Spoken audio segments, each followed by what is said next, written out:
Então agora a gente vai conhecer, né, o que é o MongoDB.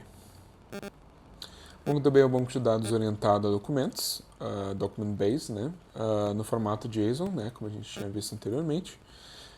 É o mais usado no mercado, né, então a gente pode fazer comparação de alguns outros bancos de dados que é parecido com o MongoDB, mas ele é o mais utilizado, né, então provavelmente se tu souber o MongoDB tu vai conseguir usar em vários projetos aí na tua empresa ou em qualquer lugar que tu for trabalhar. Esse é o mais usado.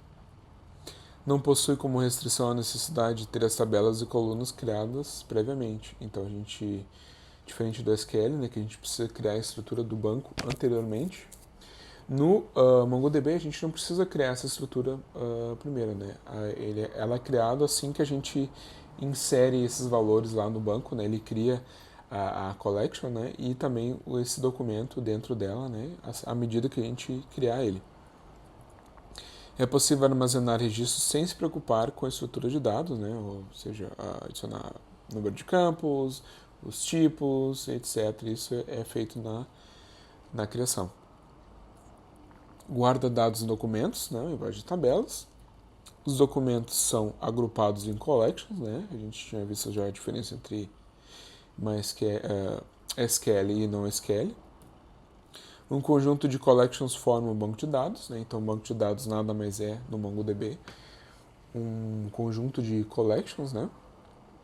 Então, aqui a gente tem um exemplo, né, de como seria essa collection, né, de chave e valor. Então, a gente teria a chave name, a chave age, status, né, e assim por diante. Essa seria a estrutura, então, de um arquivo, de um documento, né, lá dentro do MongoDB. É como se fosse bem parecido com a estrutura de um arquivo JSON mesmo, né. Então, aqui a gente vai falar sobre alguns recursos do MongoDB, né. A gente tem o sharding, né, que é muito usado para dividir os dados de uma collection, né, entre mais um servidor, né, ou seja, se a gente tiver dados muito grandes, a gente consegue dividir esse dado entre vários servidores, né, então a gente pode aí fazer uma consulta mais rápida, né, porque a gente vai pegar partes desse documento, né, em lugares pequenos, então a consulta consegue ser mais rápida por causa disso. A gente tem o Capped Collections, que é collections com tamanhos pré-definidos e com conteúdo rotativo, né? Então, o que seria tamanhos pré-definidos e com conteúdo rotativo? Então, a gente pode dizer que uma collection pode ter até tantos registros, né? A gente pode usar, por exemplo, para, sei lá, a gente poderia querer só registrar os 200 últimos logs de uma aplicação, né? Vamos dizer assim. Então, a gente pode dizer para aquele documento que ele vai só ter 200 registros, né? E à medida que esses registros vão sendo maior que esse valor, eles vão ser deletados automaticamente, né? E por isso o conteúdo rotativo. Então, vamos falar sobre o Mongoose, né? Que é uma solução baseada em esquemas para modelar os dados de uma aplicação. Ou seja, né, a gente estava falando anteriormente que o NoSQL era difícil manter essa padronização, né, nos campos dos documentos, exatamente por isso, né, porque ele aceitava qualquer tipo de coisa. Então tudo que a gente quisesse salvar lá no banco, né, ele aceitava, né, porque ele não te exigia uma estrutura. Então o Mongoose vem para nos ajudar a estruturar os dados que a gente quer guardar, né, e manter eles com a mesma estrutura.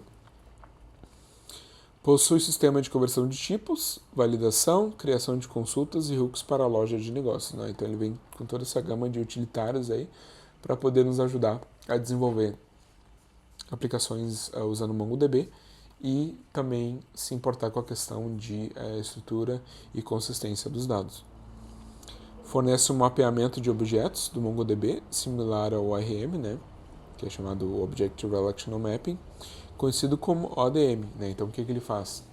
Ele transforma todos aqueles, né, que nem está dizendo aqui, ele traz todos os dados do banco de dados para objetos JavaScript para nos facilitar ali aquela manipulação desses dados dentro da nossa aplicação. Né? Então, ele faz essa facilitação traduzindo esses dados para a gente. Então, agora vamos passar para o código, né, propriamente dito. Vamos dar uma olhada aqui na parte prática desta aula. Todo o código que a gente vai ver na aula vai encontrar aqui nesse endereço, né, nesse repositório lá do GitHub.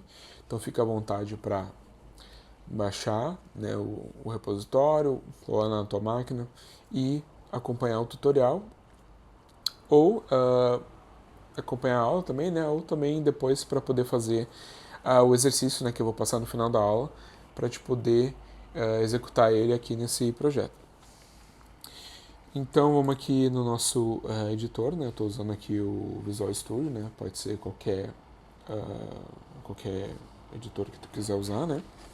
Então aqui eu vou mostrar um pouco a estrutura do projeto, né? Aqui a gente tem o nosso arquivo JSON, né? Que contém então as dependências do nosso projeto. A gente vê aqui que a gente tem o Express e o Mongoose, né? Porque a gente vai usar então, a gente vai criar uma API para poder consultar ela e usar então o Mongoose para poder interagir com o banco de dados Mongo. Aqui a gente tem algumas dependências do Babel, né, para poder usar algumas novas funcionalidades do Node, né? Então aqui não precisa se preocupar, porque aqui já tem o arquivo de configuração, né? Quando baixar o projeto já vai estar aí na tua máquina essa configuração. Então a gente tem aqui um arquivo shell, né, que basicamente é só para nos ajudar na criação do container para a gente usar o Mongo, né? Então a gente vai lá no nosso terminal, a gente vai rodar aquele arquivo, né? Então a gente vai usar o comando docker, esse arquivo, né? Que ele vai então criar os containers para o container do Mongo, né? Para a gente poder se conectar com o banco de dados. Enquanto ele vai executando aqui o arquivo, eu vou mostrar a estrutura do nosso projeto, né? Então a gente tem aqui a pasta source com o arquivo index, que nada mais é do que uma aplicação Node.js, uma aplicação Express.js, né? Aqui a gente tem as configurações da aplicação, né? Bem simples. Aqui a gente está usando a rota users, né? Que a gente já vai dar uma olhada para ela. E aqui então a gente tem a conexão com o banco de dados, né? Então a gente tem esse arquivo aqui que é exatamente usando o Mongoose para poder se conectar com o banco de dados. Aqui então a gente tem um objeto de configuração. Aqui a gente passa a URL, né, onde vai estar o nosso banco de dados. Aqui se tiver algum banco de dados remoto, né, se for um servidor remoto, a gente vai informar aqui nesse campo. Mas como a gente está rodando ele local, né, ou seja, a gente vai usar localmente no nosso container, a gente passa o localhost como servidor, né? Então aqui são algumas propriedades que a gente passa para ele, algumas opções, né? Relacionadas ao funcionamento dele. Aqui então é só alguns listeners, né, de dois eventos, né, dentro lá do Mongoose. Quando a gente abrir uma conexão ao banco de dados, ele vai printar essa mensagem, né, de que está conectado no banco de dados com sucesso, e do contrário ele vai nos mostrar um erro dizendo que não conseguiu se conectar no banco. Então aqui a gente só está exportando uma função que vai exatamente executar a conexão com o banco de dados usando aqui as nossas configurações. Já passando para pasta models, a gente tem aqui então também usando Mongoose. A gente está aqui então definindo o nosso esquema, né, de usuários. Então como é que a gente faz isso usando o Mongoose, né? Então a gente está aqui usando um novo esquema. A gente está criando os campos first name, last name e e-mail. Então aqui no first name, last name a gente só está dizendo que esses campos são do tipo string. E aqui no e-mail, então, eu quis mostrar para vocês aqui, desmembrar, né, as opções que a gente tem para poder configurar os campos dentro lá do esquema no Mongoose. Então aqui a gente define o type, né, que é a mesma coisa que o first name, last name, é uma string. Então se ele é obrigatório ou não, a gente bota true, que sim. E se ele não for passado, né, vai ser mostrado essa mensagem de erro, né, por padrão lá do nosso model. A gente pode deixar em branco aqui, né, mas aqui eu quis deixar a mensagem, né. É um valor único, ou seja, se a gente tentar se a gente tentar cadastrar 2 usuários com o mesmo e-mail, né, já o nosso esquema ele vai informar, vai validar isso dizendo que já existe um outro usuário usando esse e-mail. Então aqui a gente tem ainda a validação do campo, né? A gente pode ter então 2 maneiras para validar isso. Uma delas é passando uma expressão regular, né? Que a expressão regular que eu estou passando aqui é só para validar o formato do e-mail, né? E aqui então a mesma coisa que o required, a gente vai passar uma mensagem customizada informando, né, que o e-mail tem que ter um padrão correto. Essa é uma maneira, e a outra maneira é a gente comentar aqui, né, e passar então o parâmetro validate com uma função que nada mais é que um teste, né, na nossa expressão regular, verificando se aquele campo é no formato e-mail. E aqui é a mesma coisa passando uma função, uma mensagem padrão lá para o erro, né, do model. E aqui a gente tem algumas opções, né? Então aqui, cada vez que for criado um registro, ele vai automaticamente criar esses campos aqui, criado quando, né? E atualizado quando. Então cada vez que a gente criar e atualizar um registro, ele vai atualizar a data, né? Para a gente saber quando que aquele registro foi criado e quando ele foi atualizado. Aqui então a gente só está fazendo uma transformação, né, do retorno, a gente só está, por padrão o MongoDB ele cria o registro usando o underline ID, então a gente só quer retornar normalmente o ID lá para a API, então a gente faz essa pequena mudança aqui, cria esse novo ID e remove o ID original, né, do objeto para poder retornar. E aqui então a gente registra esse esquema, né, para ser usado como uma collection, né, lá dentro do banco de dados MongoDB, e depois a gente exporta esse model para poder ser usado pela aplicação. Agora aqui vamos passar para o arquivo de rotas, né, que está sendo usado pelo nosso Unix. Aqui nada mais é então do que uma rota do Express. Aqui a gente vai ter as principais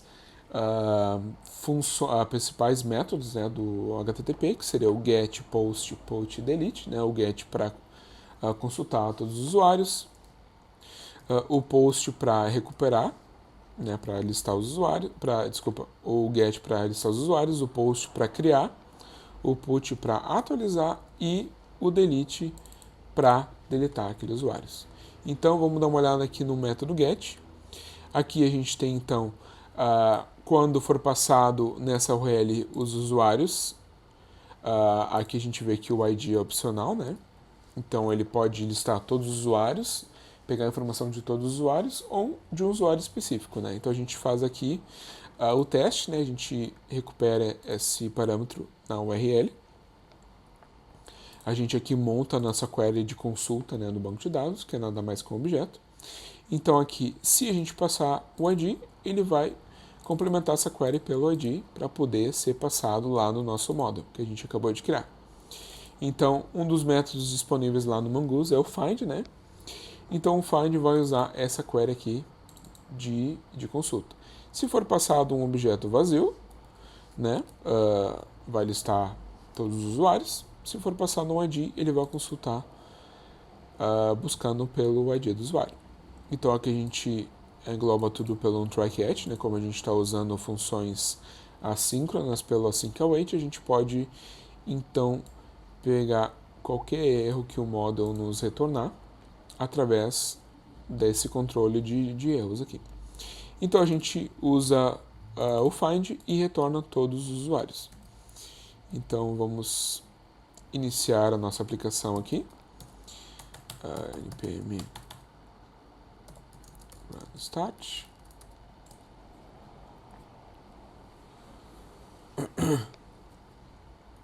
Enquanto isso a gente vai abrindo o Postman, que é a ferramenta que a gente vai usar para poder fazer essas aquisições HTTP, né?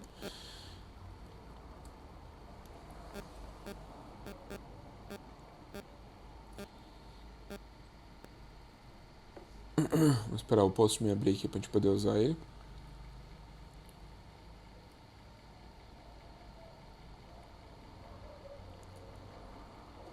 esqueci de instalar as dependências primeiro. Bom, enquanto isso que eu vou instalando, já o Postman já vai abrindo para a gente poder usar. Então aqui a gente tem uma requisição guest, uma requisição get, né, para todos os usuários. Então é o nosso endpoint users. Então vamos só iniciar a nossa aplicação. Agora sim a gente tem a nossa aplicação rodando na porta 3000 e conectada no banco de dados com sucesso. Então a gente vai enviar essa requisição e a gente vê que então, né, retornou a lista de usuários vazio, porque a gente ainda não criou nenhum usuário.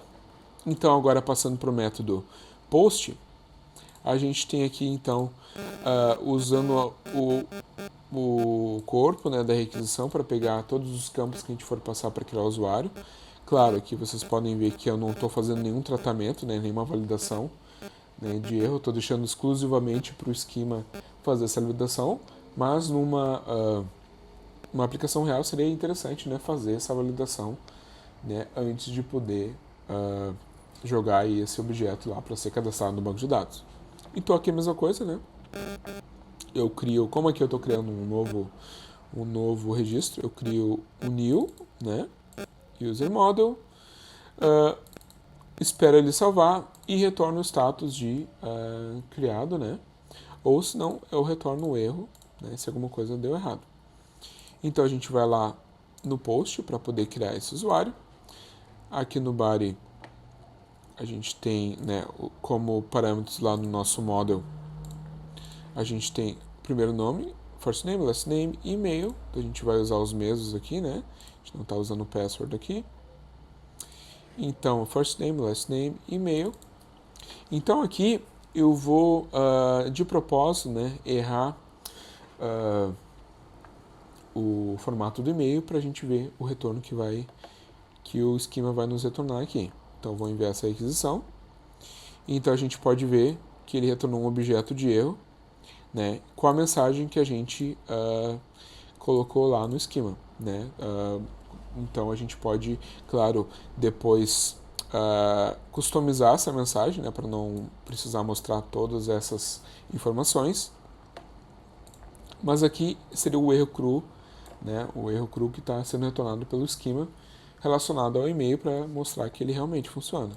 Então vou colocar aqui o formato de e-mail, né, comum. Então vamos mandar a requisição de novo. Então ele mandou o status 201 que foi criado, né? Então se a gente voltar lá e listar os usuários, a gente vê que o usuário foi criado com sucesso. Então a gente vê aqui também que o interessante é que ele também criou aqui esses dois campos, né, que eu havia dito, né, que o horário que ele foi criado e o horário que ele foi atualizado. Como ele ainda não foi atualizado, né, eles ainda têm os mesmos horários. E aqui o ID, né, que o Mongoose gera automaticamente cada vez que a gente insere um dado dentro do banco de dados. Então, vamos lá para o nosso método de atualização do usuário, né? Aqui voltar para a nossa rota. Então, a gente tem aqui o put, né? Aqui a gente precisa do parâmetro ID para saber qual usuário que a gente vai atualizar. E então, aqui a gente vê que o parâmetro ID ele é obrigatório. Se ele não for passado, né, a gente manda uma mensagem de erro, né, que esse parâmetro está faltando ali na requisição. Aqui a mesma coisa, a gente capsula essa interação com o banco de dados através do try-catch, né, para validação de erros. Aqui então a gente vai pesquisar um usuário e criar então essa atualização. Então o Mongoose ele vai buscar esse usuário e vai atualizar esse documento de acordo com os parâmetros que a gente passar aqui. Aqui também, no caso, eu estou passando só os dados do campo lá da requisição, não estou fazendo nenhum tratamento. Aqui também é interessante a gente fazer esse tratamento, né, antes de mandar esses dados para o banco de dados. Aqui, então, a gente estou só passando o parâmetro new true, que aqui ele vai nos retornar já o usuário com os dados atualizados nesse retorno dessa função. Então aqui, se o usuário for atualizado, ok, né? Então a gente tem um usuário atualizado com sucesso. Se não, a gente vai só enviar uma notificação, né? Um erro lá para a API dizendo que não foi possível atualizar o usuário. E aqui então, normalmente enviando aquela mensagem de erro, né? Dizendo que foi pego algum erro ali no nosso esquema. Então vamos fazer essa requisição put. Primeiro vamos copiar aqui o ID do usuário que a gente quer atualizar. Né? Aqui eu vou botar eu vou botar um ID errado de propósito para a gente ver o retorno que ele vai dar. Então aqui atualizando o first name e o last name para John Doe, né? Vamos tentar atualizar esse usuário. Então aqui ele diz que não conseguiu atualizar o usuário porque obviamente ele não achou esse ID lá no banco de dados. Ok, então vamos botar o ID original, né? Lá do nosso usuário. Vamos mandar essa requisição. E então ele vai lá e mandar um ok dizendo que o usuário foi atualizado. Então se a gente voltar lá para a nossa listagem de usuários, a gente vai ver que o usuário foi atualizado, né? E a gente vê agora aqui que a data, né, e o horário de atualização já foi atualizado. Então a gente vê que esse processo já é feito automaticamente lá pelo nosso esquema por causa das configurações que a gente passou para ele. Agora passando pelo método para remover o usuário. Aqui no Mongoose a gente tem então o método delete one, né, que ele vai buscar o usuário, né, com aquele ID e vai já deletar, né, fazer essa operação para a gente. Então aqui a gente sabe que o ID é obrigatório, né, se não for passado de novo a gente vai passar aquela mensagem de erro, né, dizendo que aquele parâmetro não foi passado anteriormente. Aqui novamente a gente vai fazer o tratamento do erro, né? Então a gente verifica a contagem de usuários, se algum usuário foi deletado, né? Se ele encontrou algum usuário com aquele ID e ele foi deletado, e manda um ok, usuário deletado. Se não, ele manda o status dizendo que não foi possível atualizar o usuário. Então vamos fazer mais esse teste aqui. Vamos pegar o ID original lá do nosso usuário. Vamos usar agora o método del, né, delete, né, lá da requisição HTTP. Vamos passar aqui um usuário que não existe, né, vou mudar só um parâmetro aqui no ID. Vamos enviar. E então ele informou que não conseguiu criar não conseguiu criar isso aqui, transformar isso aqui em um objeto, né, porque ele tinha um formato inválido.